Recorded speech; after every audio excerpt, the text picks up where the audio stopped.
Traveling in a Toyota pickup, I was struck from the rear by a 1974 Chevrolet Caprice Classic at 65 miles per hour. The accident had broken my seat loose and I was trapped in the seat belt.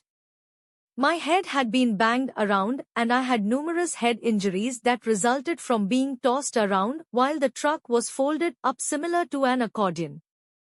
I never recovered consciousness at the scene of the accident completely because it seemed more like a dream than anything else did. Later, as I relived the experience itself, things started to make sense. However, when it happened, I experienced the feeling of total relaxation and a sort of disembodiment. I was at, for lack of a better word, a junction. I was not in human form. I was pure energy and I was drawn to a huge white and golden light that seemed to encompass the whole universe. As I was at this junction, I felt a drawing sensation that seemed to be like this. Imagine throwing an egg on your ceiling and it has a very thin strip of egg white that stretches from your ceiling to the floor. My body was the floor and the other place was the ceiling.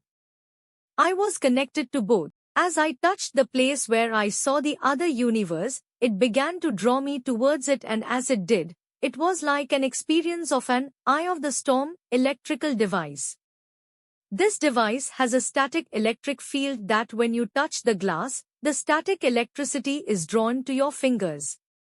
So similarly, as the strands of electricity touched me, I felt instantly as if I knew everything, experienced the whole of creation. No heaven like what the Christian philosophy or any other religion states, no hell, just the purity of the universe as a whole. The energy there was not only human in nature, all of the life here on earth was there that had been past and present, which to me, explained the concepts of human reproduction and the feelings that some people get about reincarnation.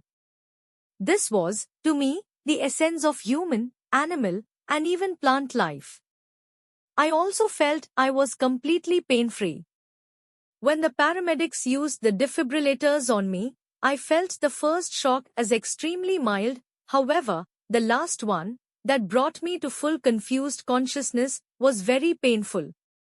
As the paramedics, and this is purely conjecture, applied the defibrillator to my heart, the connection between the other place and the world began to break down and I was drawn back to my own body. At first, I was angry, but then I began to understand why I came back. It was simply not my time.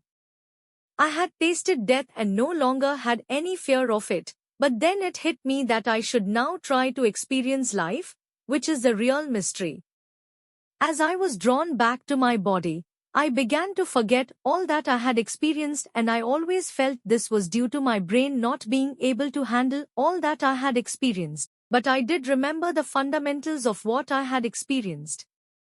I felt that there had been an exchange of understandings that I will never forget, and what I believe in now is truth in its purest form and universally simple.